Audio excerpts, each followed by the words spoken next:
అంశము టైటిల్ లోకానికి దూరముగా ఉండుట, being apart from the world, standing apart from the world. నాతో పాటు చెప్పండి, లోకానికి దూరముగా ఉండుట మన పిలుపై ఉన్నది. ఆమేన్. క్లుప్తముగా వాక్యం చెప్తాను. యేసుక్రీస్తు మొట్టమొదట ఈ లోకానికి వచ్చినప్పుడు 700 సంవత్సరాలకు ముందుగా ప్రవచనం రిలీజ్ అయినప్పుడు అందరూ వెయిట్ చేస్తున్నారు ఈగర్లీ, ఎప్పుడు ఆయన వస్తాడా. రైట్. కొంతమంది ఆయన్ని చూడకుండా చనిపోయారు, ప్రవచించిన వారు చనిపోయారు. యెషయా అన్నాడు ఆయన్ని మేము చూస్తాము అని, చూడలేదు. అంతెందుకు యోబు అన్నాడు, నా విమోచకుడు సజీవుడు, నా కన్నులారా నేను ఆయన్ని చూచెదను అన్నాడు. But that prophecy didn't fulfilled. మీకా ప్రవచించాడు, ఇశ్రాయేల్ని ఏలబోవాడు బెత్లెహేములో నుంచి రాబోతున్నాడు, చూడలేకపోయాడు. మోసెస్ ప్రవచించాడు,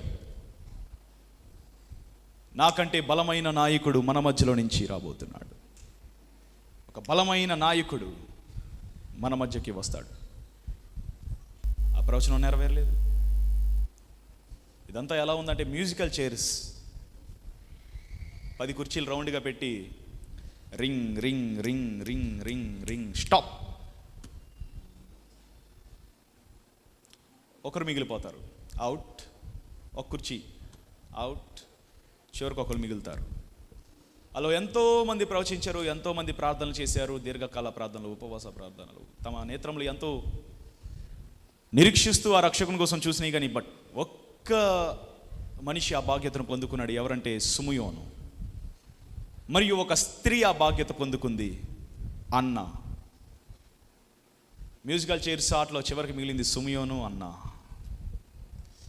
యేసుక్రీస్తు ఫస్ట్ ఈ లోకానికి వచ్చాడని చెప్పి చరిత్ర చెప్తుంది. ఆఫ్టర్ క్రైస్ట్, బిఫోర్ క్రైస్ట్, క్రీస్తు శకము, క్రీస్తు పూర్వము. ప్రతి సోషల్ స్టడీస్లో ప్రతి కాలాన్ని విభజించింది నజరుడైన యేసుక్రీస్తు. ఓకే. తగ్గింపు, దీనత్వం, సువార్తీకరణ, శిష్యులుగా చేయుట, ఇలా ఎన్నో విషయములు బోధించిన తర్వాత ఒకానొక సమయమున ఆయన తిరిగి వస్తానన్న సమయం గురించి, నేను తిరిగి వచ్చినప్పుడు భూమి మీద ఏ సంఘటనలు జరుగుతాయి, నేను తిరిగి వస్తున్నప్పుడు భూమి మీద ఉన్న మనుషులు ఎలా ఉంటారు అన్నది ఒక్కసారి తన నోటమట చెప్పాడు. మత్తయి సువార్త 24వ అధ్యాయం. Let's go to Matthew chapter 24, 37వ వచనం. నోవాహు దినములు ఎలాగుండునో మనుష్య కుమారుని రాకడయును అలాగే ఉండును. జలప్రలయమునకు ముందుటి దినములో నోవాహు ఓడలోనికి వెళ్ళిన దినము వరకు వారు తినుచు త్రాగుచు పెళ్లి చేసుకొనుచు పెళ్లికిచ్చుచు నుండి జలప్రలయము వచ్చి అందరినీ కొట్టుకొని పోవు వరకు ఎరుగకపోయిరి. అలాగుననే మనుష్య కుమారుని రాకడ ఉండును. ఆ కాలమున ఇద్దరు పని చేస్తూ ఉంటారంట. ఒకరు పైకి వెళ్ళిపోతారు, ఒకరు మిగిలిపోతారు. ఆ దినములు ఎలా ఉంటాయంట? కూల్గా, ప్లెజెంట్గా ఉంటాయంట. తింటారంట, తాగుతారంట, పెండిళ్ళకి ఇచ్చుకుంటూ ఉంటారంట. నరుల చెడుతనం భూమి మీద బాగా గొప్పదైపోయినప్పుడు తండ్రి అయిన యెహోవా నాశనము చేస్తానని చెప్పి తీర్మానం తీసుకొని నోవాహుకు చెప్పాడంట, నోవాహ్, నువ్వు ముందు సువార్త ప్రకటించు, సువార్త ప్రకటిస్తూ ఓడ నిర్మించు. ఎంత టైం జీసస్ నేను తీసుకోవాలి అంటే, అప్పుడు జీసస్ కొంచెం టైం మాకు చాలా టైం ఇవ్వు. ఎంత time? You can take 120 years, right? 120 నిర్మించిన కాలం, నోవాహు ఓడ నిర్మించిన కాలం, రైట్? అంతే, నియర్లీ 120 years. అంత టైం సువార్త ప్రకటించు. హల్లెలూయా. నోవాహు చెప్తున్నాడంట, ఓ మారండి మారండి మారండి, మీ పాపం నుంచి మీరు విడుదల పొందండి. దేవుడు జల ప్రళయాన్ని ఆకాశం నుంచి పంపించబోతున్నాడు. భూమి నాశనం అయిపోబోతుంది, ఒక్క మనుష్యుడు కూడా మిగలడు అని చెప్తున్నప్పుడు ఎవరు నమ్మారా? ఎందుకని నేను ఆలోచించిన, వాళ్ళు ఎందుకు నమ్మలా? అగ్ని కురుస్తుందంటే నమ్మేవాళ్ళు, ఎందుకంటే ఆల్రెడీ అంతకుముందు అగ్ని కురిసింది కాబట్టి.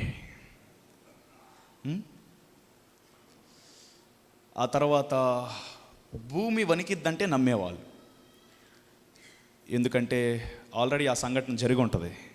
భూకంపాలు రావట్లేదా మనకి? అట్లాగే ఆ రోజుల్లో కూడా ఎక్కడొకక్కడ వచ్చి ఉండేది. తర్వాత మొత్తం అడవి తగలబడిపోద్ది, అట్లా అగ్ని మన మీదకి వచ్చేస్తుందంటే నమ్మేవాళ్ళు, ఏమో నిజమేనేమో అని, ఎందుకంటే అగ్ని వాళ్ళు చూశారు. మీరు బైబిల్లో ఆదాము కాడి నుంచి నోవాహు వరకు ఎప్పుడైనా వర్షం పడినట్టు బైబిల్లో చూసారా మీరు? నో. ఒకవేళ చూస్తే నాకు చెప్పండి. నేను చూసా. నో. 2000 సంవత్సరాలు భూమి మీద వర్షం పడలే. సో అందుకని వారు నమ్మలా. ఇంతవరకు జరగని సంఘటన జరిగిద్దంటే మేము ఎలా నమ్ముతాం? 2000 సంవత్సరాలు భూమి మీద వర్షం పడలే, from Adam to Noah. So ఆదాము చెప్పే మాట వాళ్ళకి హేళనగా ఉంది. ఇంకొక తీర్పు దేవుడు చెప్తే బాగుండేదేమో. ఇంగ్లీష్ బైబిల్లో ఉంటుంది, ఆకాశమును జలములను దేవుడు చేశాడు, నదులను దేవుడు చేశాడు, మేఘములను దేవుడు చేశాడు. ఇంగ్లీష్ బైబిల్లో, పోనీ నా డౌట్ మీరు క్లారిఫై చేయండి. ఎరా నువ్వు చదివావా యాడమ్ టు నోవా ఎప్పుడైనా వర్షం పడినట్టు? నో. మరి భూమి పంట ఎలా పండేదంటే దేవుడు కింద నుంచి ఇచ్చేవాడేమో, హూ నోస్. భూమిలో నుంచి ఆవిరి, రైట్, కానీ వర్షం పడలే. No. It's one mystery. English బైబిల్లో ఏముంటుందంటే దేవుడు మేఘములను జలములను చేసిన తర్వాత, నదులను చేసిన తర్వాత, భూమి కింద జలములను చేసిన తర్వాత అది మంచిగా దేవుడు చూడలేదంట. అది మటుకు గాడ్ నోస్ ది ఫ్యూచర్. హల్లెలూయా. అన్నీ మంచిగా చూశాడంట, కానీ దేవుడు దాన్ని మంచిగా చూడలేదంట. ఇంగ్లీష్ బైబిల్లో ఉంటుంది, ఇంగ్లీష్ జేమ్స్ వెర్షన్లో. అంటే ఒకానొకదేమన్నా ఈ మేఘము కింద జలము ఏం చేయబోతుందో నాకు తెలుసు. హల్లెలూయా. సో దేవుడు దాన్ని మంచిగా చూడలేదంట, మిగతా అన్నీ మంచిగా చూశాడంట దేవుడు. సో జరగని పని జరుగుతుంది, వర్షం పడుతుంది అంటే వర్షమా? ఆకాశం నుంచి వర్షం పడడం ఏంటి? చింగులు పడడం ఏంటి? కామెడీ చేస్తున్నాం. వర్షం పడడం ఏంటి? పోనీ భూమిలో నుంచి వస్తుందంటే మేము నమ్ముతాం, మారు మనసు పొందుతాం. ఆకాశం నుంచి పడుతుందంటే మేము నమ్మం. నువ్వు మమ్మల్ని డిసీవ్ చేస్తున్నావు, మోసము చేస్తున్నావు, జరగని పని జరిగిద్దని. ఒకవేళ కొంతమంది కూడా అని ఉంటారు, నీ అన్ని అబద్ధ ప్రవచనాలు, నీ అన్ని నిజమైన ప్రవచనాలు కాదు, నీ అన్ని అబద్ధపు మాటలు అని చెప్పి నోవాహుని చాలా మాటలు ఉంటారు. నాకు తెలిసి ఈ 120 years నోవాహు ఓడను కడుతూ సువార్తను ప్రకటిస్తున్నప్పుడు గృహకుడికలు కూడా పెట్టే ఉంటాడు. గృహకుడికలు అంటే ఏ మైకులు పెట్టేం కాదు, జనాలు అతని దగ్గరికి వస్తూ ఉండేవాళ్ళు. ఓడ కడుతున్నప్పుడు అల్లా సువార్త ప్రకటిస్తూ ఉండేవాళ్ళు. ఎన్నోళ్ళు అంటున్నారు ఈ చెవితో ఇని. అందుకే దేవుడు ఒక చోట అంటాడు, మీరు వినువారు మాత్రమై ఉండి మిమ్మల్ని మీరు మోసపరుచుకోకండి. Do what you heard. Hallelujah. మీరు వినున్నది చేసేవారిగా ఉండండి అంటున్నాడు దేవుడు. సో రక్షణ చాలా ప్రాముఖ్యమైనది క్రీస్తు రాకడకు. అది టికెట్ లాంటిది పరలోకానికి అని చెప్పిన కొంతమంది అలా లేట్ చేస్తూ ఉంటారు. ఎస్ బ్రదర్, దేవుడు వస్తాడని నమ్ముతున్నాం మేము, కానీ ఇంత తొందరగా వస్తాడంటే తప్పనిసరిగా మా కూతురు పెళ్ళైనాకే వస్తాడు యేసయ్య. ఎందుకంటే పెళ్ళైనాక నేను బాప్తిసం తీసుకుంటాను కాబట్టి మా కూతురుది తప్పనిసరిగా. నాకు మనవడు పుట్టినాకే యేసయ్య వస్తాడు. ఈలోపే వస్తే నరకంలో ఉండి నీ మనవడిని చూస్తావా? సో టైం అనేది మనం పెట్టకూడదు. హల్లెలూయా. ఏమో నేను ప్రసంగం చెప్తుండగా రావచ్చు. సో చాలామంది బైబిల్ని ఎక్కువ తెలుసుకోవడానికి, ప్రవచనాలను ఎక్కువ తెలుసుకోవడానికి, నాకు ప్రకటన గ్రంథం మీద నాకు రెవల్యూషన్ కావాలి, ఒక ప్రత్యక్షత కావాలి, నిర్గమాకాండం మీద నాకు ఒక ప్రత్యక్షత కావాలి, నాకు ఒక ప్రవచనం కావాలి. Don't seek for prophecies. ప్రవచనాల కోసం మీరు వెయిట్ చేయమాకండి. ప్రవచనాల కోసం వెయిట్ చేసి దర్శనాలు మీరు చూడాలనుకుంటే అట్లాగే ఉండిపోతారు. కానీ సిద్ధపాటు ఉంటే మాత్రమే పరలోకంకి వెళ్తారు. అందరూ సిద్ధపాటు అనండి, సిద్ధపాటు. తెలుసా, నజరుడైన యేసుక్రీస్తు ఈ మాటలు చెప్పిన తర్వాత ఆయన చనిపోయాడు, వెళ్ళిపోయాడు.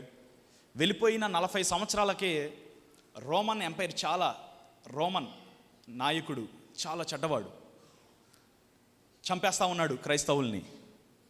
యెరూషలేము దేవాలయమును పాడు చేశాడు. హల్లెలూయా. ముట్టడి చేశాడు. జివిష్ పీపుల్ రూల్ చేయకుండా వాల్ రూల్ చేశారు. యూదులు రూల్ చేయకుండా వాల్ రూల్ చేశారు. రక్తము సెలయేరులా పారిందంట యెరూషలేం పట్టణాల్లో. దేవుడు అన్నాడు, దేవాలయము రాతి మీద రాయి నిలవకుండా మీరు కూల్చే కాలం వస్తుంది, అప్పుడు మీరు గ్రహించాలి మనుష్య కుమారుని రాకడ దగ్గర పడుతుంది అని. సో ఆ టైంలో చాలామంది క్రైస్తవుల్ని చంపేయుట, యెరూషలేం పట్టణం దేవాలయంను పాడు చేయుట, కూల్చివేయుట, రక్తము సెలయేరులా పారేపాటికి అందరూ అనుకున్నారు, దేవుని రాకడ ఇప్పుడు తప్పనిసరిగా వచ్చేస్తుంది, ఎందుకంటే నాయకుడు సరిగ్గా లేడు, యెరూషలేము దేవాలయం పాడైపోయింది, ప్రవచనాలు నెరవేరిపోతున్నాయి అని చెప్పి ఫస్ట్ సెంచరీలో అంతా సెకండ్ కమింగ్ గురించి ప్రీచ్ చేశారు. అంటే రెవల్యూషన్, యాక్ట్స్, అపోస్తుల కార్యములు, రెవల్యూషన్, ఈ గ్రంథాలన్నీ కూడా ఫస్ట్ సెంచరీలో రిలీజ్ అయినాయి. అప్పుడు అందరూ అనుకున్నారు ఇప్పుడే వచ్చేస్తాడు యేసయ్య అని. మొదటి శతాబ్దంలో అనుకున్నారు. యేసయ్య వచ్చాడా? రాలే. అండ్ సెకండ్, థర్డ్ సెంచరీస్లో చేంజ్ అయిపోయింది బోధ. సెకండ్, థర్డ్ సెంచరీస్లో ఇంకా అపోస్తులు రాకడ గురించి బోధించకుండా సంఘము గురించి బోధించారు, స్వభావాల గురించి బోధించారు, క్రీస్తు స్వభావమును గురించి బోధించారు. అలా రాను రాను ఇంకా క్రీస్తు రాకడ యొక్క సువార్త అట్లా ఆగిపోయింది. ఇంకా 16వ శతాబ్దము, 17వ శతాబ్దము, 18వ శతాబ్దం వచ్చేపాటికి చాలా గొప్ప దైవజనులు ఈ లోకంలో జన్మించి భూమిని తలకిందులు చేసేవారుగా క్యాథరిన్ కుల్మాన్, అలాగే మార్టిన్ లూథర్, అలాగే గొప్ప సేవకుడైన జాన్ వెస్లీ, వీళ్ళంతా కూడా 16వ శతాబ్దంలో ఒక్కరు కూడా క్రీస్తు రాకడ గురించి బోధించలే. నో, ఒక్కరు కూడా. వాళ్ళు ఎక్కువ సంఘము గురించి, స్వభావాల గురించి వాళ్ళు బోధించారు, మారు మనసు గురించి వాళ్ళు బోధించారు, కానీ ఎక్కువ క్రీస్తు రాకడ గురించి వారు బోధించలే. మళ్ళీ ఇప్పుడు ఈ శతాబ్దంలో ఎక్కువ క్రీస్తు రాకడ గురించి బోధిస్తున్నారు. బికాస్ సమయము దగ్గర పడింది. నేను మీకు చెప్పాను ఆల్రెడీ, మనం విశ్రాంతిలోకి ప్రవేశించే దినాల ముందు ఉన్నాం మనం అని. లూకాసు వార్త 21, వర్స్ 20, 21-20. యెరూషలేము దండ్ల చేత చుట్టబడుట మీరు చూచినప్పుడు దాని నాశనము సమీపమై ఉన్నదని తెలుసుకొనిడి.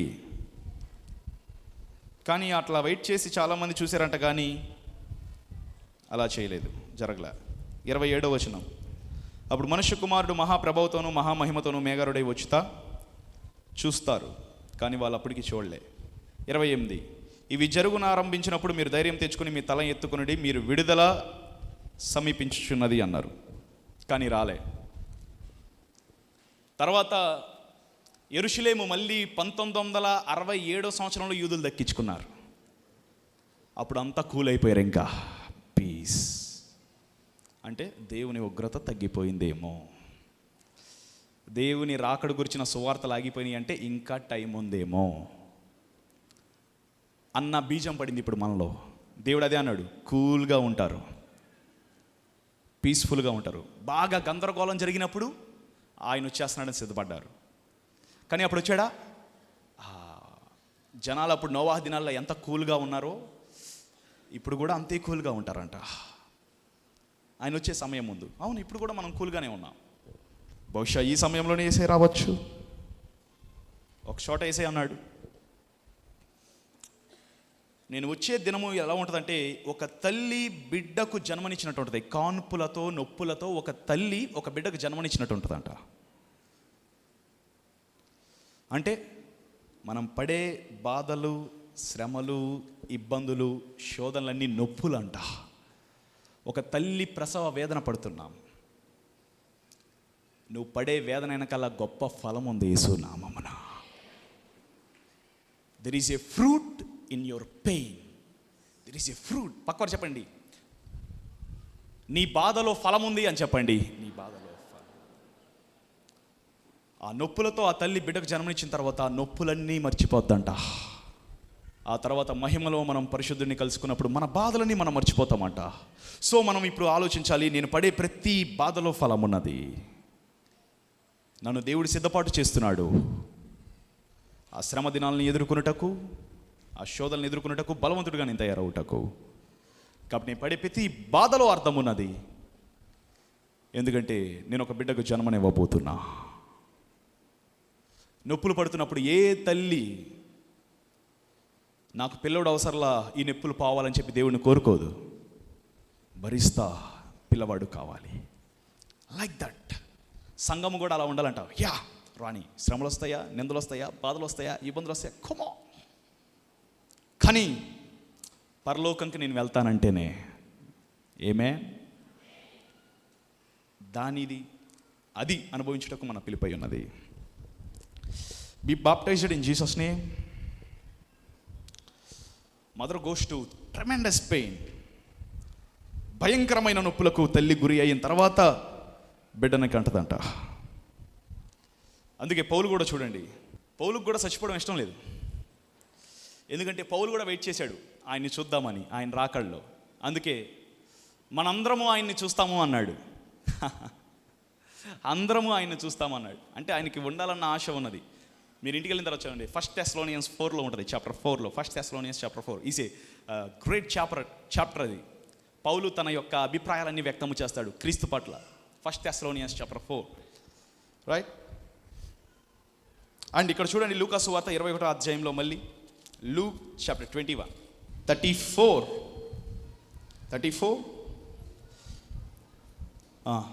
మీ హృదయములు ఒకవేళ తిండి వలనను, మత్తు వలనను, ఐకిక విచారముల వలనను మందముగా ఉన్నందున ఆ దినము అకస్మాత్తుగా మీ మీదికి ఉరి వచ్చినట్టు రాకుండా మీ విషయమై మీరు జాగ్రత్తగా ఉండుడి. జాగ్రత్తగా అంటే దేవుడు ఏమంటాడు? మీ ప్రతి బాధలో మీరు సంతోషించండి, రైట్. మీ ప్రతి ఇబ్బందిలో మీరు సంతోషించండి. అంటే గుండె మందు తాగిద్దా? మీ హృదయములు మత్తు వలన అంట. అంటే ఏంటి? ఏం మత్తు? ఈ బాధలు ఇంతేనేమో, ఈ ఇబ్బందులు ఇంతేనేమో, ఈ శోధనలు ఇంతేనేమో, ఈ శ్రమలు ఇంతేనేమో. ఓ నో నో, మీరు బాధపడుతున్నారు, చింతపడుతున్నారు. ఆ మత్తుని మీ హృదయంలో నుంచి మీరు తీసేయండి. ఒక తల్లి ఎంత సంతోషంగా బిడ్డకు జన్మనిస్తుందో, మీరు పడుతున్న శ్రమల్లో, మీరు పడుతున్న బాధల్లో క్రీస్తుని ఎదుర్కొంటున్నారన్న ఆనందం మీరు అట్లా కలిగి ఉండాలా యేసు నామమున. మీ హృదయమునకలో ఉన్న ఐహిక విచారములు, చింతల యావత్తు దేవుడు తీసివేయును గాక. ఈ నొప్పులు వస్తున్నప్పుడు మీరు ప్రార్థించండి, ఈ బాధలో ఉన్నప్పుడు మీరు ప్రార్థించండి.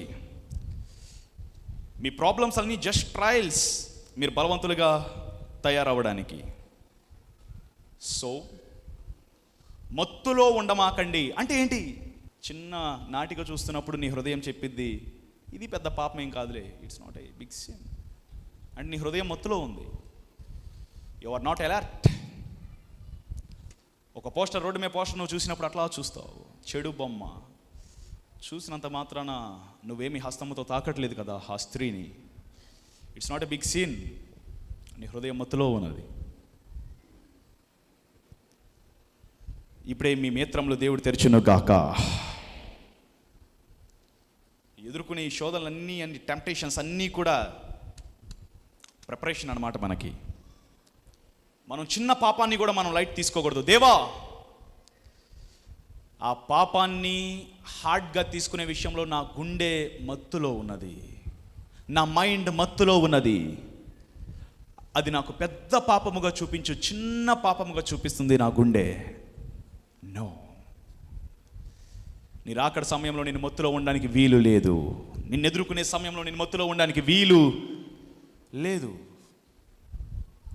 ఒకానొక సమయమున ఒక వ్యక్తి దేవుని చేత బాగా హెచ్చరించబడుతున్నాడంట సంఘంలో. మారు మనసు పొందు, మారు మనసు పొందు. దేవుడు ఎన్నోసార్లు మాట్లాడుతున్నాడు, దర్శనంలో కూడా మాట్లాడాడు దేవుడు. కానీ అతడు దేవుని మాట లక్ష్య పెట్టక, నాకు టైం ఉందిలే, నేను బాప్తిసం తీసుకుంటాను, నేను అనుభవించాల్సింది చాలా ఉంది, నేను చేయాల్సింది చాలా ఉంది, నేను పొందుకోవాల్సింది చాలా ఉంది అని నోవాహు ప్రసంగిస్తున్నప్పుడు మనుషులు ఎట్లాగా పెడచవును పెట్టారు, ఈ వ్యక్తి కూడా అట్లా పెడచవున పెడితే ఒకానొక సమయమున అతడు మనశ్శాంతి లేక బాధల్లో శ్మశానంకి వెళ్ళాడంట. శ్మశానంకి వెళ్ళినప్పుడు మీరు చూస్తారు కదా, ఆ సమాధుల దగ్గర ఉన్న పలకల మీద వాక్యాలు రాసి ఉంటాయి. ఎక్కువ ఈ వాక్యమే ఉంటుంది, మంచి పోరాటం పోరాడి తిని నా పరుగుని నేను కడముట్టించి తిని. తర్వాత ఇంకొక వాక్యం ఉంటుంది, నీతిమంతులు జ్ఞాపకము చేసుకున్నట్టు ఆశీర్వాదకర. ఆ తర్వాత ఇంకొకటి ఉంటుంది, ఇది తెరవబడే సమాధి, ఎత్తబడే సమాధి. ఇంకొక ఆయన అన్నాడంటే ఇది విత్తనము. విత్తనం అనేది అర్థం కాలేదంట అతనికి. అప్పుడు అర్థమైందంట, మనిషి శవం అనేది క్రైస్తవులకి ఏంటిది? విత్తనము. దేవుడేమన్నాడు? గోధుమ గింజ భూమిలో పడి చావాలి, అది చచ్చిన ఎడల బహుగా ఫలించును. సో క్రైస్తవులముగా మనం చనిపోయినప్పుడు హైందవులు కాలుస్తారు, మహమ్మదీయులు ఏం చేస్తారు? పాతి పెడతారా? ఓకే, మనం కూడా ఏం చేస్తాం? వాళ్ళు పాతి పెడతారు, కానీ మనం పాతి పెట్టట్లా, విత్తుతున్నాం. హల్లెలూయా. నీ శరీరం విత్తబడిద్ది క్రీస్తులో. ఎందుకని? ఫలించడానికి. భూమి మీద ఉన్నంతసేపు ఆ విత్తనానికి విలువ ఉండదు, భూమిలో పడాలి. అప్పుడు నీకు అనిపిస్తుంది, నేను ముందే పడితే బాగుండే. చావు మనకి భయాన్ని ఇవ్వదు. నిజముగా క్రీస్తుని తమ నేత్రములతో హృదయముతో ఎదురు చూసిన వారు. సో అది కూడా చదివాడంట. ఇంకా ముందుకెళ్ళిన తర్వాత ఒక సమాధి మీద ఒకటి రాసి ఉందంట. అది రాసింది చూడంగానే గుండె బద్దలైపోయి అమ్మడిని బాప్తిసానికి పరిగెత్తాడంట. అక్కడ పడి ఏడ్చాడంట సమాధి దగ్గర. ఆ సమాధి మీద ఏముందో తెలుసా? నేడు నేను, రేపు నువ్వు. ఆ మనిషి ప్లేస్లో మనమే ఊహించుకుందాం. అన్ని వాక్యాలు చదువుకొని వెళ్తున్నాం, బాగానే ఉంది, కానీ ఆ పదం చదువు, నేడు నేను, రేపు నువ్వు. ఇక్కడ రావాల్సిందే. ఆ వాక్యం ద్వారా దేవుడు మాట్లాడంగా పరిగెత్తాడంట బాప్తిజానికి. ఇలా తీసుకోక చచ్చిపోయిన వారు చాలామంది యాక్సిడెంట్స్లోను వాళ్ళ డైరీలో రాసుకొని. అందుకే దేవుడు అంటాడు, నేడు మీరు ఆయన శబ్దము వినిన ఎడల మీ హృదయములను కఠినపరుచుకొనకుడి. బికాస్ మళ్ళీ ఆ స్వరం రేపు దినమున మీకు వినిపించదేమో. Hallelujah. Be alert when you hears the word of God and the voice of God. Be alert. పక్కవారు చెప్పండి, జాగ్రత్తగా ఉండాలి అని చెప్పండి. చాలా. ఆమెన్. అండ్ నోవాహు ఎలా ఉన్నాడో చూడండి. హెబ్రీయులకు రాసిన పత్రిక 11వ అధ్యాయం. Let's go to Hebrews chapter 11. ఇప్పుడు కూడా మనం అనుకుందాం, చచ్చిపోయిన సమాధుల మీద ఉన్న పేరుని నేడు నేను, రేపు నువ్వు. ప్రతిదీ నీ చేతిలో ఉంటుంది ఈ భూమి మీద, ఏదైనా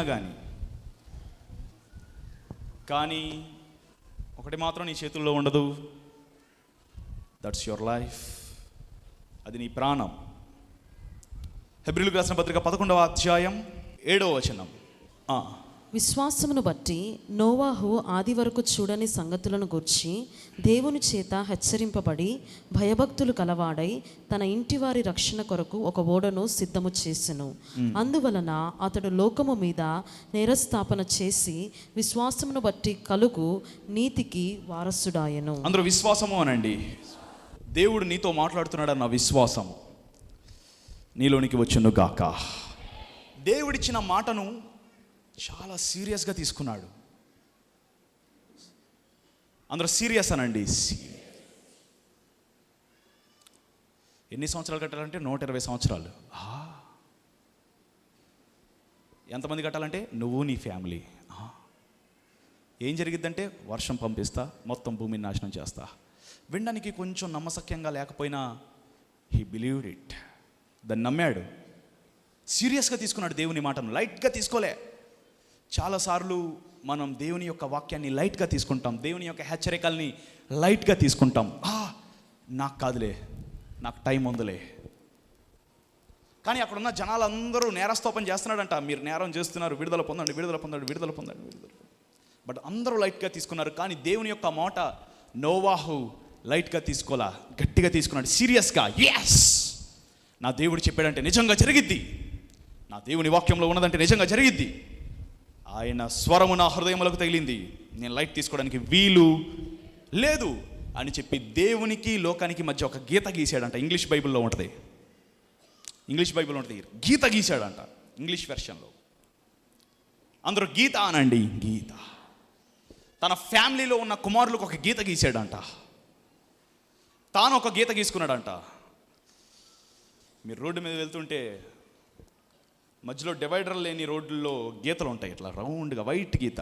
ఇటువారు అటు వెళ్ళకూడదు, అటువారు ఇటు రాకూడదు. సో అటు వెళ్తే కనుక తప్పనిసరిగా చచ్చిపోతారు, అటువారు ఇటు వస్తే కనుక తప్పనిసరిగా చచ్చిపోతారు. ఈ గీత దాటి అటు వెళ్ళమాకండి. నోవాహు కూడా ఒక గీత గీసుకున్నాడంట, రైట్, ఆ జలప్రలయంలో నా కుటుంబం చచ్చిపోవడానికి ఈ గీత దాటి మేము అటు వెళ్ళాం. నీ ఫ్రెండ్స్ దగ్గర నీకు ఒక గీత ఉందా, దీన్ని దాటి నేను వెళ్ళకూడదు. నీ ఫ్రెండ్స్తో పాటు నువ్వు వింటున్న మ్యూజిక్లో ఒక గీత ఉందా, ఈ మ్యూజిక్లోకి నేను వెళ్ళకూడదు. హల్లెలూయా. అపహాసకుల దగ్గర నీకు ఒక గీత ఉందా, నేను దాంట్లోకి వెళ్ళకూడదు. Take it seriously. ప్రతి వాక్యము సీరియస్గా తీసుకోండి. దేవుడు చెప్పే ప్రతి మాట సీరియస్గా తీసుకోండి. ఒక గీత నీకు లోకానికి గీయబడును గాక. పేరెంట్స్ గీతలు గీయరు పిల్లలకి, పిల్లలకి గీత గీయాలి. వాడు చిన్నపిల్లడు బూతులు మాట్లాడుతున్నప్పుడు నాయనే నా బంగారం నేను, వాడు బూతులు తిడతాంటే ఎందుకని చిన్నప్పుడే ఎన్ని మాటలు నేర్చుకున్నాడా నా పిల్లోడు? వాడు ప్రార్థన చేయట్లా, బూతులు తిడుతున్నాడు. వాడు గీత గీ. వాడు చెడు తిరుగుతున్నప్పుడు చిన్నప్పటి నుంచే గీత గీ. చిన్నప్పటి నుంచే బూతులు నేర్చుకుంటారు చిన్నపిల్లలు. ఒక గీత గీ. ముద్దుల కుమారుడు అని చెప్పి ముద్దు చేయమాక. నోవాహు తీసుకెళ్ళి బలిపీఠం మీద పడుకోబెట్టాడంట కుమారుడిని చంపడానికి. నువ్వు గీసేది గీతే, నువ్వు పెట్టేది కత్తి కాదు. ఆ కత్తి నుంచి సంరక్షించబడ్డానికి ఆ కుమారుడు. లోకపు పిల్లల మధ్యకి నీ పిల్లల మధ్యకి ఒక గీత గీ. చిన్నప్పటి నుంచే ఫోన్లు వారి చేతిలో పెట్టమాకండి. గేమ్స్ వారితో ఆడించమాకండి. లేదు బ్రదర్, గేమ్స్ ఆడితే పిల్లలకి బాగా బ్రెయిన్ ఫాస్ట్గా పనిచేస్తుందంట. బైబిల్లో లేదా మాట? కమాన్, బైబిల్లో లేదా మాట? గీత గీయకుండానే చాలామంది పిల్లలు ఫాస్ట్గా పనిచేశారు బైబిల్లో. వాళ్ళ మైండ్ ఫాస్ట్గా వర్క్ అయింది. గీతకి ఈ ఫోన్లు నువ్వు అప్పుడే పట్టుకోవడానికి వీల్లేదు. ఈ స్మార్ట్ ఫోన్స్ నీ చేతుల్లోకి, ఈ ఆండ్రాయిడ్ మొబైల్స్ అప్పుడే నీ చేతుల్లో రావడానికి వీల్లేదు. గీతకి నోవాహు తన కుమారులను లైన్లో పెట్టాడంటే ఒక్కో కుమారుడికి వయసు ఎంతో తెలుసా? 200 నుంచి 300 సంవత్సరాలు వయసు. 3 సంవత్సరాల పిల్లోడిని నువ్వు లైన్లో పెట్టలేకపోతున్నావు. మరి అప్పటికి పెళ్ళిళ్ళు అయిపోయినాయి కదా కుమారులకి. అంటే వాళ్ళ వయసు 200 to 300 వయసులో మధ్యలో వారు పెళ్లి చేసుకున్నారు. అంత ఎదిగిన కుమారుల్ని లైన్లో పెట్టాడంటే how strict he is in the way of God. దేవుని యొక్క విషయంలో నోవాహు ఎంత సీరియస్గా, ఎంత గుడ్ ఫాదర్గా, స్ట్రిక్ట్ ఫాదర్గా ఉన్నాడో చూడండి. మనం పిల్లల్ని చర్చికి తీసుకురాం, ఇంట్లో కాడ వదిలేస్తాం. మనం ప్రార్థన చేయడం నేర్పించాం వాళ్ళకి, బైబిల్ చదవడం నేర్పించాం. Johnny yes papa, eating sugar no papa, telling nice no papa, open our mouth haha అంటే మీరేమో ఓహో నా పిల్ల. నో, నీ పిల్ల చెప్పాలా, పరలోకమందున్న నా తండ్రి నీ నామం పరిశుద్ధపరచబడును గాక, నీ రాజ్యం వచ్చును గాక, నీ చిత్తం పరలోకమందు. Teach it. నోవాహు నీ ప్లేస్లో ఉంటే జానీ అని నేర్పించాడు, జీసస్ అని నేర్పిస్తాడు అనమాట. Right? Train your children in godly ways. మీ పిల్లల్ని ఒక గీత గీయండి. Draw a line. లోకానికి నీ పిల్లలకి మధ్య. నీ పిల్లలు దేవుని పిల్లలుగా ఉండును గాక. బి ఎ స్ట్రిక్ట్ ఫాదర్. కొన్ని విషయాల్లో సీరియస్గా ఉండాలి మనం. నా కొడుకు బాధపడతాడేమో బ్రదర్. నీ కొడుకు ఏం బాధపడ్డు, సంతోషిస్తాడు. నా తల్లి నన్ను పరలోకంలో పెట్టిందే. చిన్న కుమారుడు బయటికి వెళ్ళిపోయినప్పుడు తండ్రికి బాధ ఉంది. అందుకే చిన్న కుమారుడు తిరిగి వచ్చే వరకు బయట కూర్చొని చూస్తున్నాడంట. కానీ గుమ్మం దాటి బయటికి వెళ్ళలేదంట తండ్రి. ఎందుకని? వాడికి బుద్ధి రావాలి. ఒకవేళ తండ్రి గుమ్మం దాటితే తప్పనిసరిగా వాడు అక్కడే ఉండేవాడు, ఇక్కడికి వచ్చేవాడు కాదు.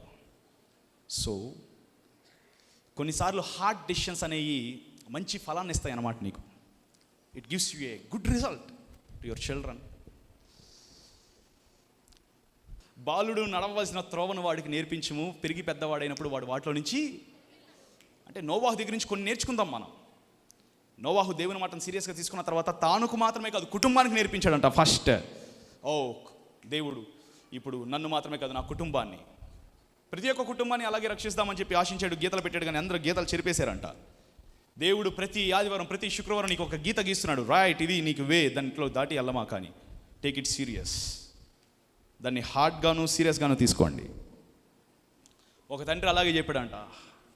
ఫలితం ఏమైంది? గీత గీసినందుకు నోవాహు అతని కుటుంబం రక్షించబడింది. హల్లెలూయా. ఒక తండ్రి కుటుంబాన్ని అలాగే రక్షిద్దామని రండి పారిపోదాం అన్నాడంట.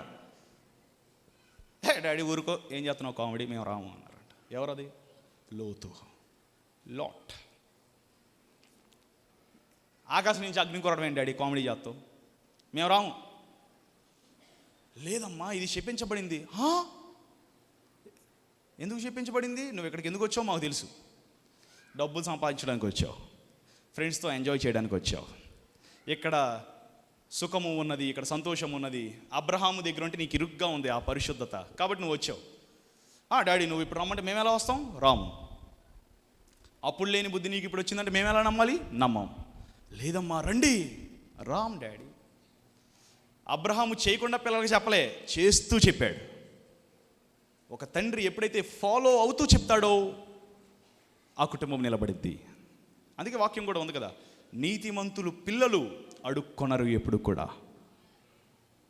నేను చూస్తాను కొన్ని కుటుంబాల్లో తల్లిదండ్రులు పరిపూర్ణ భయభక్తులు గలవారైతే పిల్లలు కూడా అలాగే ఉన్నారు.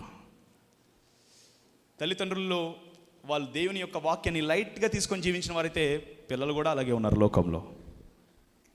Be a godly man. And దేవుళ్ళు మీలో ప్రార్థన చూసినప్పుడు మీ పిల్లల్లో పడిద్ది అన్నమాట ఆ బీజం. మీలో నీతిని చూసినప్పుడు మీ పిల్లల్లో పడిద్ది. మీరు ఇతరుల గురించి మాట్లాడుకుంటే వాళ్ళు రైట్, మనం కూడా జనాల్ని ఎట్లా విమర్శించాలన్నమాట, జనాల్ని ఎలా అనాలన్నమాట. ఎందుకని? మా మమ్మీ డాడీ అనుకుంటున్నారు కదా ఇంట్లో, సో మేము కూడా అలాగే. బట్ నోవాహ్ ఒక మంచి తండ్రిగా ఉన్నాడు. కఠినమైన తండ్రి, మంచి తండ్రి. గీత గీశాడంట. ఈ రోజున దేవుడు నీకును లోకానికి మధ్య గీత గీయును గాక. ఇంటికి వెళ్ళిన తర్వాత చదవండి, ఆదికాండం 19వ అధ్యాయంలో పిల్లలు నవ్వారంట. ఇంకోటి ఉంటుంది, తండ్రిని చూసి నవ్వారంట.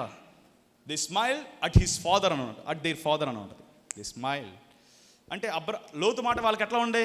నవ్వు తెప్పించే విధంగా ఉంది. ఎందుకని? మా తండ్రి మాకు నీతి బోధలు చేస్తున్నాడంటే ఈయన నడుచుకోవట్లేదు కానీ, అందుకే నమ్మలా. ఒక విధంగా పిల్లల మరణానికి తండ్రే కారకుడయ్యాడు. ఫస్ట్ నవ్వారంట. తన భార్య ఉపస్తంభం అయిపోయింది, తన ఆస్తి మొత్తం పోయింది. బికాస్ ఫస్ట్ నుంచే దేవుని యొక్క మాటని సీరియస్గా తీసుకోవాలా, గీత గీసుకోవాలా. అబ్రహాం గీత గీసుకున్నాడు, ఇది దాటి నేను అటు రాను, నువ్వు వస్తే నేను యాక్సెప్ట్ చేస్తాను, ఓకే. కానీ గీత దాటి నేను మాత్రం ఆ సొదొమ గొమొర్రా వాళ్ళకి అస్సలు రాను. నువ్వు కూడా గీత గీసుకో. చర్చికి వస్తా, కానీ చర్చి దాటి బయట ఏ బార్ షాపుల్లో నేను అడుగు పెట్టను. ఒక్క అడుగు కూడా, ఒక గీత దాటి ఒక అమ్మాయిని నువ్వు విమర్శిస్తున్నప్పుడు నేను కూడా నీతో పాటు కామెంటరీ ఇవ్వను. Right, draw a lines. Abraham ఒక గీత గీసుకున్నట్టు మీరు కూడా గీసుకోండి. 120 సంవత్సరాలు ఇంట్లో పనులు చేసుకుంటూ, భార్యను పోషిస్తూ, పిల్లల్ని పోషిస్తూ దేవుని యొక్క ఓడను నిర్మించాడంట. మనం కూడా అలాగే ఉండాలి. భార్య ఓకే, పిల్లలు ఓకే, నా పని ఓకే, కానీ సంఘం కట్టబడాలి, సంఘం అభివృద్ధి అవ్వాలి. మీకు చెప్పనా, బైబిల్లో ఉన్న మాటే చెప్పనా ఒకటే. కొరింథీయులకు రాసిన మొదటి పత్రిక, ఇది ప్రతి ఒక్కరు తెలవాల్సిన వాక్యం. 1 Corinthians chapter 7. ఈ వాక్యాన్ని సీరియస్గా తీసుకోండి. Don't take it light. దీన్ని లైట్గా తీసుకుంటే లోతు పట్ల జరిగిన కార్యమే జరిగిద్ది. వర్డ్స్ 29. సహోదరులారా, నేను చెప్పునదేమనగా, కాలము సంకుచితమై ఉన్నది గనుక ఇక మీదట భార్యలు కలిగిన వారు భార్యలు లేనట్టు. భార్యలు కలిగిన వారు, భార్య ఉంది, నాకు సంఘం కూడా ఉంది. భార్య ఎంత ఇంపార్టెంటో నా చర్చ్ కట్టడం కూడా అంతే ఇంపార్టెంట్. Change your attitude. భార్య మాత్రమే లోకము, భార్య సంతోషం మాత్రమే లోకము. అబ్రహాం ఏం చేశాడు? భార్య ఉంది, పక్కన ఓడ ఉంది అనుకుంటున్నాడంట. సో బోత్ సేమ్ లెవెల్స్లో కొలిచాడు. హల్లెలూయా. రైట్. తర్వాత భార్యలు ఉన్నవారు భార్యలు లేనట్టు, ఏడ్చువారు అంటే ఇంకేడు పాపేసి నవ్వండి. ఇంకా క్యాన్సరా, నా జాబ్ పోతుందా, ఆమేన్. దేవుడు ఏమన్నాడు? నా నామమున జనులు మిమ్మల్ని హింసించినప్పుడు ఎగిరి గెంతేయండి, పరలోకంలో మీ ఫలం ఏమవుతుంది? మీకు తెలుసా, ఒక కాన్పుతో ఉన్న స్త్రీ ఒక బిడ్డకు జన్మనిస్తున్నప్పుడు అది వేదనతో కూడిన ఏడుపు కాదు, కానీ సంతోషంతో కూడిన ఏడుపు. అది దానికి ఆనంద బాష్పాలు అని పేరు పెట్టచ్చు. సో మీ శ్రమల్ని మీరు అలా భావించాలంట. రైట్. ఏడ్చువారు ఏడవనట్టు, తర్వాత సంతోషపడువారు సంతోషపడనట్టు. దేవుడు నాకు ఇంత ఇల్లు ఇచ్చాడా, దేవుడు నాకు ఇంత ఆరోగ్యం ఇచ్చాడా, చాలా ఆనందం, చాలా సంతోషం, ఓకే. కానీ నాకు ఆ సంతోషం లేదు, సంఘం కట్టబడాలి. ఆమేన్. నెక్స్ట్, కొనువారు తాము కొనినది తమది కానట్టు. ఈ కారు కొన్నా, ఇది నాదే. కొన్ని నా అలా నేను భావించుకోలే, ఇచ్చేసా జనాలకి. హల్లెలూయా. Take it serious. దీన్ని సీరియస్గా తీసుకోండి. తర్వాత, ఈ లోకమును అనుభవించేవారు అమితముగా, అంటే ఏంటి? అమితముగా అనుభవించే వారికి చర్చి మీద ఉండదు. ఆదివారం వెళ్తున్నామా వస్తున్నామా, కమాన్. హైందవులేమో గుడికి వెళ్ళారు, మహమ్మదీయులేమో మసీదుకి వెళ్ళారు, నేను ఎక్కడికి వెళ్ళాలా? ఎందుకని? ఈ లోకం ఉంది, చాలా ఇల్లు ఉంది, నాకు జాబ్ ఉంది, బాధ్యతలు ఉన్నాయి, పిల్లలకి పెళ్ళిళ్ళు చేయాలి, అది ఇది, సో అండ్ సో ఫా. సో అప్పుడు మనం ఏం చేస్తాం? చర్చి నిర్మాణాన్ని లైట్ తీసుకుంటాం.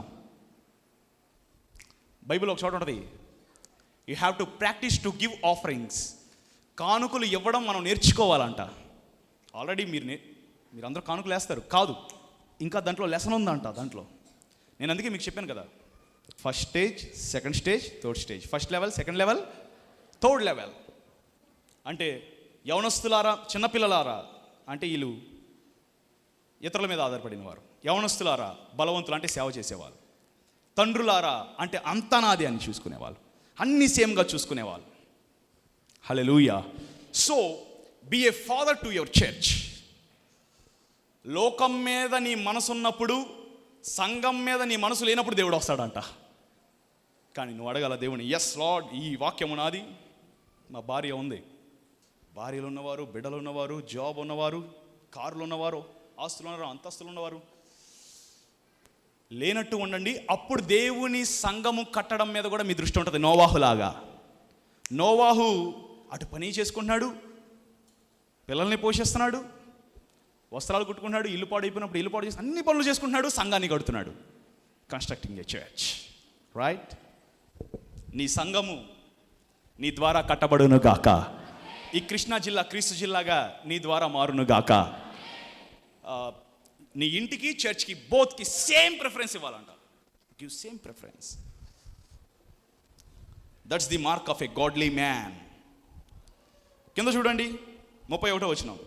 ఈ లోకం అనుభవించారు అమితముగా అనుభవించినట్టు ఉండవాలి. ఏలయనగా ఈ లోక నటన గతించుచున్నది, మీరు చింతలేని వారై ఉండవాలని కోరుచున్నా.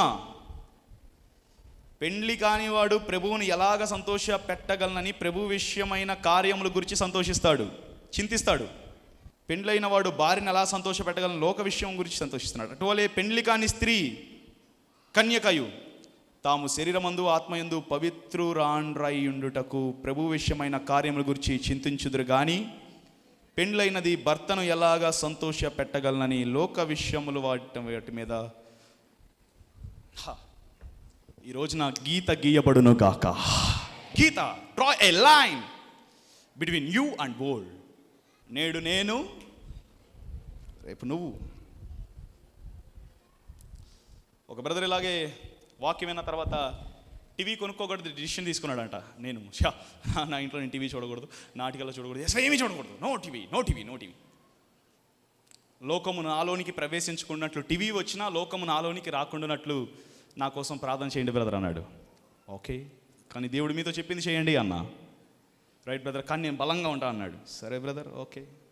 లోకము నాలోనికి రాకూడదు, లోకము నాలోనికి రాకూడదు, దెయ్యము నాలోనికి రాకూడదు. సరే వెళ్ళాడంట. ఒక పెద్ద ఒనీడా టీవీ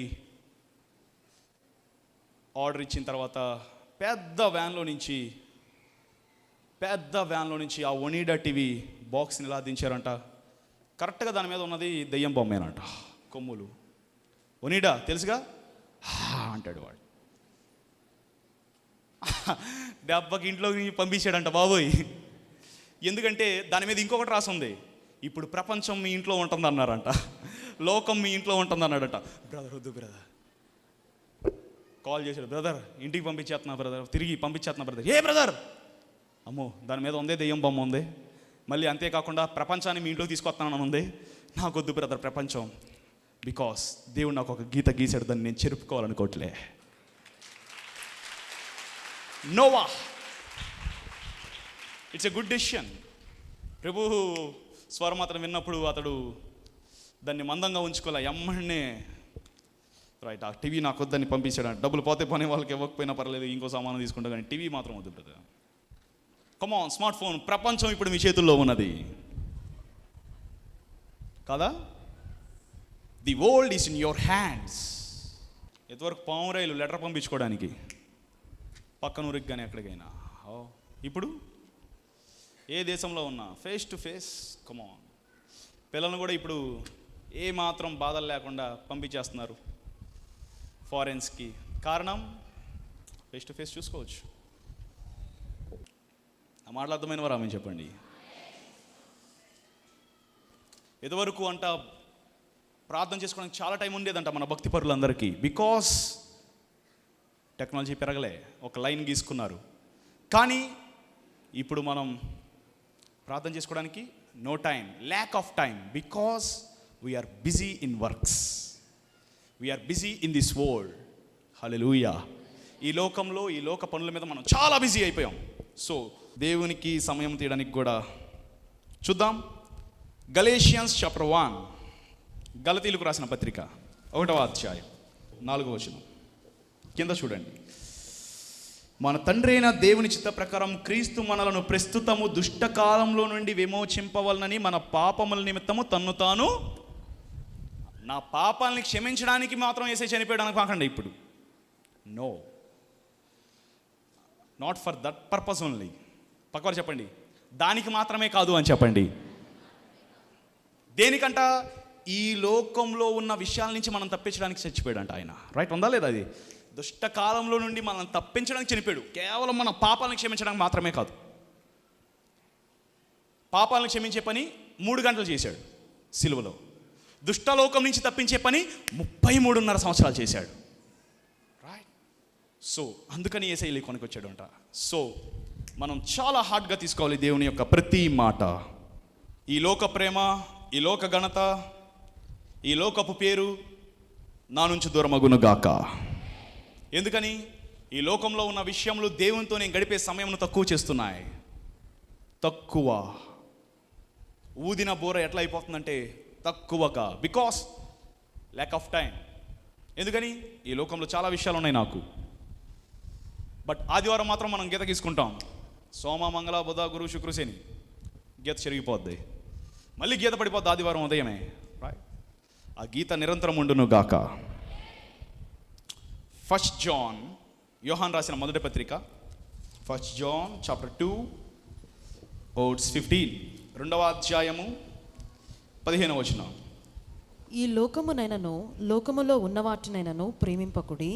ఎవడైనను లోకమును ప్రేమించిన ఎడల తండ్రి ప్రేమ వానిలో నుండదు. వానిలో, పక్కన చెప్పండి, సంఘాన్ని ప్రేమించాలి అని చెప్పండి. Love your ship. నీ ఓడను ప్రేమించు. నోవాహు కుటుంబం సంతోషంగా ఓడను నిర్మించారు, బాధతో కాదు. So in new testament, church is your family and church members is your brothers and sisters. Church is your home and church members is your family. So family అంతా ఎలా చేయాలంట? ఇంటి మీద దృష్టి పెట్టి సంతోషంగా కొనసాగించాలంట. రైట్. ఫైనల్గా మీకు ఒక వర్డ్స్ చూపిస్తాను. తీతుకు రాసిన పత్రికలండి. అసలు ఈ బుక్ ఎవరో చదవరు ఎక్కువ. తీతుకు రాసిన పత్రిక. కానీ నేను బైబిల్లో ఉన్న ప్రతి బుక్ని చాలా సీరియస్గా తీసుకుంటా ఉంటా. చాప్టర్ 2 వర్డ్స్ 13 13వ వచనం చూడండి. అనగా మహాదేవుడు, ఆమెన్, అందరూ మహాదేవుడు అనండి, మన రక్షకుడైన యేసుక్రీస్తు మహిమ యొక్క ప్రత్యక్షత కొరకు ఎదురుచూచుచు ఈ లోకంలో స్వబుద్ధితోనూ నీతితోనూ భక్తితోనూ బ్రతుకుచుండవలనని మనకి బోధించున్నది బైబుల్. రైట్. 14వ వచనం. ఆయన సమస్తమైన దుర్నీతి నుండి మనల్ని విమోచించి సత్క్రియలయందు ఆసక్తి గల ప్రజలను తన కోసము పవిత్రపరుచుకొని తన సొత్తుగా చేసుకొనుటకు తన్ను తాను మన కొరకు అర్పించుకొనెను. హల్లెలూయా. వీళ్ళెవరు? గురువారం నేను చెప్పిన 3rd స్టేజ్లో ఉన్నవారు వీళ్ళు. ఈ వాక్యంలో ఉన్నవారు అతి పరిశుద్ధ స్థానంలో ఉన్నవారు వీళ్ళు. Hallelujah. The people who standing in most holy place. సత్క్రియలయందు ఆసక్తి. హల్లెలూయా. అంటే ప్రాక్టీస్ చేయాలంట మనం. ప్రాక్టీస్ తెలుగులో సాధనం. అందరూ సాధనము అనండి. ప్రాక్టీసింగ్ ది డాక్ట్రిన్స్ అపోస్తుల యొక్క వాక్యములను ప్రాక్టీస్ చేయుట. Because they are practising. Hallelujah. దేవుని ఆత్మ వారిని ప్రేరేపిస్తుంది. వాళ్ళు ప్రాక్టీస్ చేస్తున్నారు. తీయడం, చర్చ్ కన్స్ట్రక్ట్ చేయడం, చర్చ్ని అభివృద్ధి చేయడం. పక్కవారు చెప్పండి ప్రాక్టీస్ చేయాలి అని చెప్పండి. ప్రాక్టీస్. అండ్ నెక్స్ట్ తను అప్పుకుంచుకుంది. ఎందుకంటే ప్రాక్టీస్ చేయడానికంట మనం. రైట్. ప్రాక్టీసింగ్. నీ కుటుంబం మాత్రమే పరలోకంకి వెళ్ళడానికి నువ్వు దేవుడిని నమ్మకమాక. Practise to give offerings, practise to do the ministry, practise to preach, practise it every day. మిమ్మల్ని కలుసుకునే ప్రతి ఒక్కరి దగ్గర ప్రాక్టీస్ చేయండి. Practise to give offerings, practise to do the ministry and practise to speak the words of encouragement and grace. Hallelujah. మనుష్య కుమారుని యొక్క రాకడ సమయమునకు ఇవన్నీ దీస్ ఆర్ ది మార్క్స్. నోవాహు గీత గీసి కుటుంబాన్ని కాపాడినట్టు నువ్వు నీ పిల్లల్ని కాపాడుదువు గాక. నోవాహు ఆ గీత దాటి బయటికి వెళ్ళినట్టు నువ్వు కూడా వెళ్లకుండా జాగ్రత్త కలిగి ఉందువు గాక. నోవాహు ఒక పక్క కుటుంబాన్ని పట్టించుకుంటూ ఓడ నిర్మించినట్టు నువ్వు కూడా నీ లోక విషయంలో నీ కుటుంబం మీద నీ శ్రద్ధను చూపించుకొని అలాగే దేవుని విషయముల మీద, సంఘం మీద నువ్వు మనసు కలిగి ఉందువు గాక. నోవాహు ఏ విధంగా అయితే భార్య ఉన్నా కానీ లేనట్టుగా, బిడ్డలున్నా కానీ లేనట్టుగా, లోకంలో పేరున్నా కానీ పోయినా కానీ అది పట్టించుకున్నట్టుగా ఎలా ఉన్నాడో ఆ విధంగా నువ్వు కూడా జీవించదువు గాక. Come on, let's construct your church and be baptized in Jesus' name. God bless you all. సంగములతో ఆత్మ చొచ్చిన మాట చెవిగలవాడు